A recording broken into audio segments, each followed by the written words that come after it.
So it was about a year ago that I had the opportunity to tell you about the latest game we were working on in Zipper Interactive. That game is MAG, a new first-person shooter that pits 256 players against each other on the field of battle.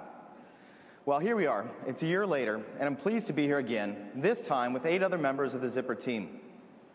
Not just to talk about MAG, but to show you a live 256-player MAG battle.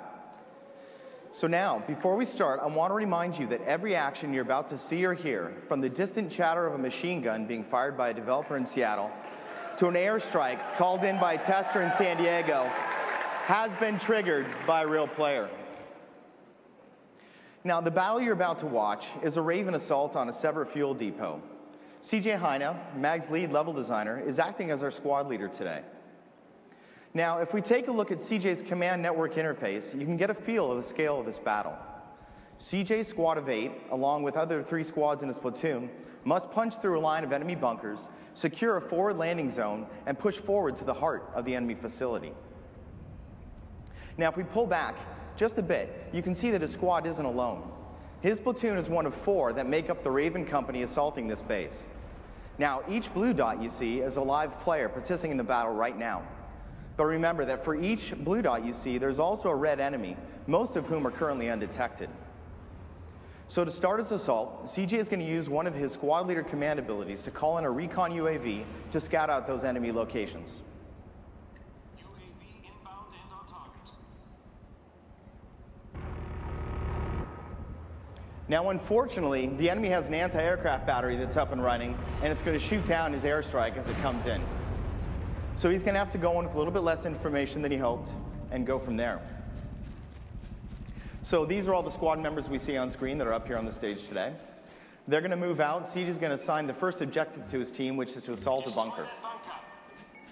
This bunker serves as a forward spawn for the enemy, so if they can destroy it, they'll manage to push the defenders back farther into the heart of the base.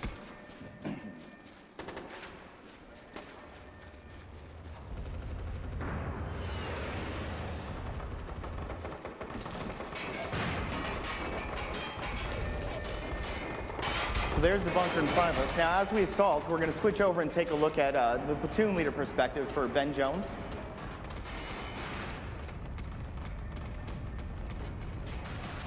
Now, these bunkers are very challenging targets. They have to go in, plant a charge at the base of it. They can attack the turret on top from distance, but if they have to get in close to plant the charge and defend that charge for a period of time while the defenders try to defuse it.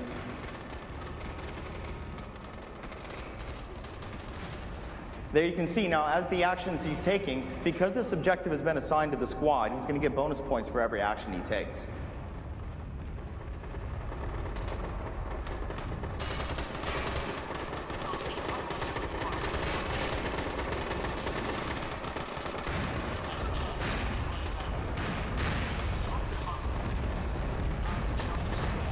So now that they've managed to destroy that bunker, it's going to push all the defenders back farther into the heart of the base. His team's going to move up, plant charges once again on that anti-aircraft battery that was causing him so much trouble earlier, and defend that. Now, taking care of this will do a couple of things, give a couple of advantages to his team. First and foremost, it will allow the commanders to call in airstrikes as they battle, but it's also going to secure this as a forward spawn point for his team, which we'll see in a moment here.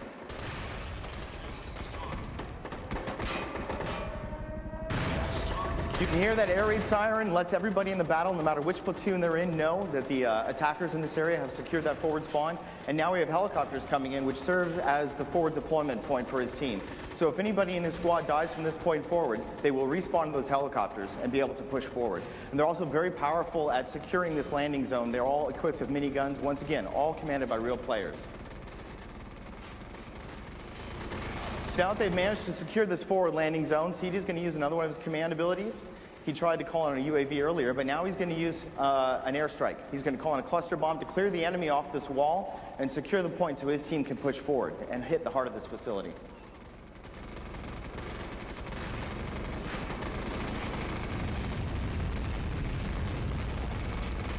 So obviously, devastating strike. It's cleared the enemy off this position. Now his team has a few moments before the enemies respawn, secure that wall again. So they're going to push in and set a foothold to push into the heart of the base, where they'll link up with all 4 platoons for the final assault on this objective.